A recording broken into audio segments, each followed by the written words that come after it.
आज जो मोर्चा निकलने वाला था उसमें तो कांग्रेस शामिल होने वाली थी ना। नहीं, दूसरे और एक चीज कही जा रही है कि भाई आपको अब तक मुस्लिम वोट मिल रहे थे, लोकसभा चुनाव में आपको उसका फायदा हुआ, विधानसभा में फायदा हुआ, अब राज ठाकरे आएंगे तो उसका क्या होगा? वो भी इधर उधर तितर बितर हो सकते हैं। आप क्यों चिंता करते? नहीं, मैं पूछ रहा हूं आपसे, मुझे चिंता करने की क्या? हम जाते हो ना मुस्लिम के चिंता तो आपको होनी चाहिए। अगर आपको कोई चिंता नहीं है, ये कोई वोट बैंक की राजनीति नहीं चल रही है।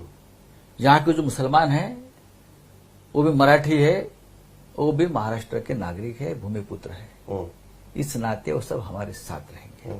वो जिहाद वगैरह कहा जा रहा है, नीतीश राणे उसको कह रहे हैं। नीतीश राणे एक ऐसी शख्सियत इस राजनीति में है महाराष्ट्र के। कल तक वो कांग्रेस में थे, उससे पहले शिवसेना में थे, हाँ, अब बीजेपी में। ये लोग जैसे हमारे इतिहास काल में आश्रित बोलते थे, मांडलिक, हाँ, खुद का कुछ नहीं है, वैसे ये सब जो लोग हैं, चाहे नारायण राणे हो, एकनाथ शिंदे हो, अशोक चौहान हो, ये सब बीजेपी के साथ जो गए हैं, ये सब लोग मोदी जी और शाह जी के आश्रित है, जयचंद है ये लोग। तो उनको तो इस प्रकार की भाषा का इस्तेमाल करना ही पड़ेगा, तो पार्टी से निकाल देगा उनको। बट इंटरेस्टिंग बात ये हो रही है कि बीजेपी इस बारे में स्पेसिफिक भूमिका लेकर खड़ी है इस भाषा के मुद्दे को लेकर। तो पोलराइजेशन अगर होगा तो बीजेपी को फायदा होगा, आपको शायद फायदा हो सकता है, आप अगर दोनों साथ में आते हैं। नुकसान कह रहे हैं कि सिर्फ एकनाथ शिंदे को होगा। तो ये एक सोची, इसीलिए वो देवेंद्र फडणवीस ने कर दिखाया जो आज कहा गया ना। राज ठाकरे ने कहा, फिर उद्धव ठाकरे भी कह रहे थे कि बाला साहब को नहीं हो पाया, वो देवेंद्र फडणवीस ने कर दिया। देखो, एकनाथ शिंदे की हम महाराष्ट्र की राजनीति में गिनती ही नहीं करते। ठीक है, उनके पास एमएलए है या एमपी है, ये सब मोदी और शाह जी की और चुनाव आयोग की देन है। अदरवाइज उनका कौन से विचारधारा है, उसका कौन सा संगठन है? मोदी और शाह जी ने, शिवसेना एक संगठन है, और चुनाव आयोग की मदद से उनको दे दिया।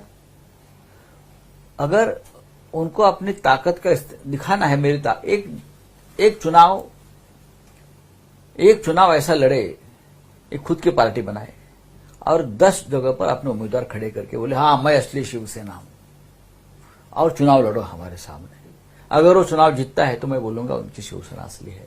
चलिए, आखिर में 20 साल की खटास, क्योंकि हमने कई भाषण देखे हैं उनके, एक दूसरे पर वार करने के लिए उन्होंने कोई भी चीज नहीं छोड़ी। और दूसरी बात यह कि ये सिर्फ राजनीतिक खटास नहीं थी, ये पारिवारिक खटास भी थी, पारिवारिक स्प्लिट भी था ये। तो ये जुड़ना आसान रहेगा क्या? कि ठीक है, चलिए एक मुद्दे पर आ गए, लेकिन आपको लगता है उतना आसान रहेगा? परिवार भी उसमें इन्वॉल्व है, बाकी सारी चीजें हैं। देखिए, परिवार पहले, सबसे पहले एक साथ आता है, आ गया है। राजनीतिक विचारधारा तो दोनों की एक ही है, थोड़े अलग है। विचारधारा की कोई मतभेद की बात ही नहीं है ना। परिवार एक हो गया इस बहाने, परिवार एक मंच पर आ गया, परिवार गले मिला है।